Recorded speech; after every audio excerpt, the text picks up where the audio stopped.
یہ کہتی ہیں، بعض لوگ کہتے ہیں کہ ایک دن میں ایک منزل پڑھنی چاہیے، قرآن میں 7 منازل ہے تو 7 دن میں ختم ہو جائے۔ دیکھیں یہ کوئی فرض یا واجب نہیں ہے، ایک منزل پڑھیں چاہے آپ 10 منزل پڑھ لیں ایک ہی دن کے اندر، لیکن بہتر یہ ہوتا ہے کہ اس انداز سے پڑھیں کہ قرآن سمجھ کے پڑھا جائے۔ یہ جو ہم نے مسلمانوں نے روش اختیار کی ہوئی ہے کہ اللہ تعالیٰ کیا ہمیں فرما رہا ہے، اس کا پیغام کیا ہے، اس کو جاننے کی طرف کوئی دلچسپی نہیں ہے، بس سپارے پہ سپارے ختم کر رہے ہیں۔ جی کتنے قرآن ختم کیے اس رمضان میں؟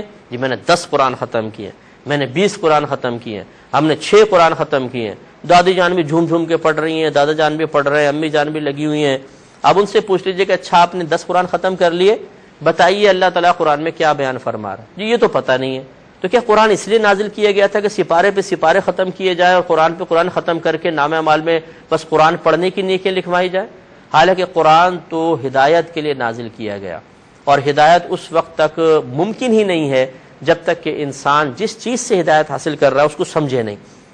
تو یہ ہماری بہت بڑی غلطی ہے۔ میں بلا مبالغہ عرض کر رہا ہوں کہ آپ صرف 2 آیات پڑھیں لیکن ترجمہ اور تفسیر کے ساتھ، اور ایک شخص ایک پورا قرآن ختم کر لے، آپ کا یہ 2 آیات پڑھنا اس کے پورا قرآن ختم کرنے سے افضل ہوگا، اس لیے کہ آپ مقصود الہی کو پورا کر رہے ہیں، اور یہ قرآن پورا ختم کرنا یہ مقصود الہی نہیں تھا۔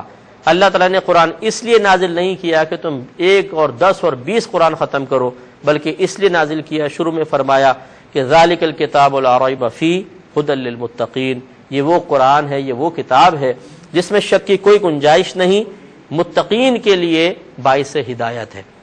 اور ہدایت ہم حاصل کر نہیں رہے، پڑھتے رہتے ہیں، قرآن کا پتہ نہیں ہوتا کہ ہم کیا پڑھ رہے ہیں اور کیا نہیں پڑھ رہے ہیں۔ اسی لیے ہم اکثر عرض کرتے ہیں کہ آپ کوئی اچھی تفسیر کا انتخاب کریں اور روزانہ 2 آیات 3 آیات ترجمہ اور تفسیر کے ساتھ پڑھیں۔ بہتر یہ ہے کہ اپنے گھر والوں کو اگر جمع کر کے آپ پڑھوا سکتے ہیں تو گھر والوں کو سب کو جمع کر کے آپ پڑھیے، مطلب جیسے قرآن پاک پڑھا، پھر ترجمہ کیا، پھر آیات تفسیر بیان کر لی، لیکن اپنے پاس سے کچھ نہ کہیں، جو لکھا ہے بس وہ بیان کریں۔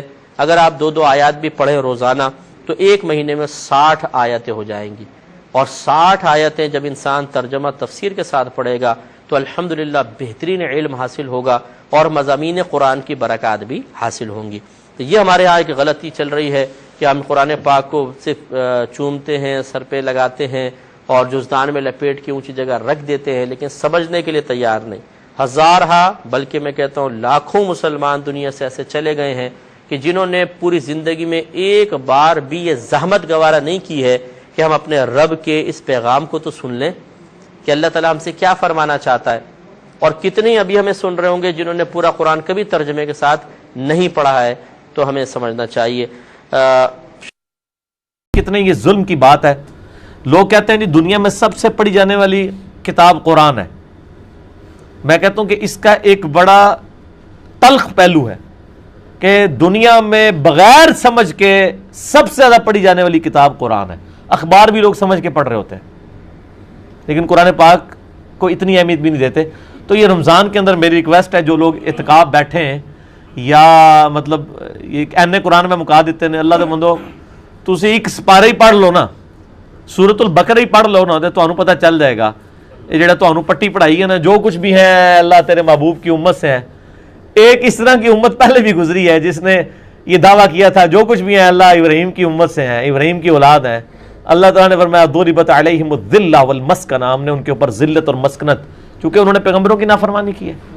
سورۃ البقرہ کے پہلے 9 رکوع جو ہیں، پہلے 4 رکوع کے بعد جو کنزیکٹیو اگلے 9 رکوع بنی اسرائیل پہ جو مقدمہ اللہ نے ان کی بدعمالیوں کے سبب جو ہے وہ قائم کیا ہے، جس میں 7 یونیورسل ٹروتھ آئے ہیں، تو سر ان کو آپ پورا قرآن پڑھنے کا نہ کہیں، نہ انہوں نے پڑھنا ہے۔ شیطان نے کہنا یار ڈڈا لمبا ہے کتوں پڑھیے، تو ان کو کہیں کہ آپ 20ویں پارے کا پہلا صفحہ پڑھ لیں اور اس کے بعد چیک کریں کہ آپ کی توحید کامل ہے کہ نہیں، اور مزید زیادہ شوق ہے پڑھنے کا سورۃ الانعام پڑھ لیں، سورہ زمر پڑھ لیں اور سورۃ البقرہ ہی پڑھ لیں۔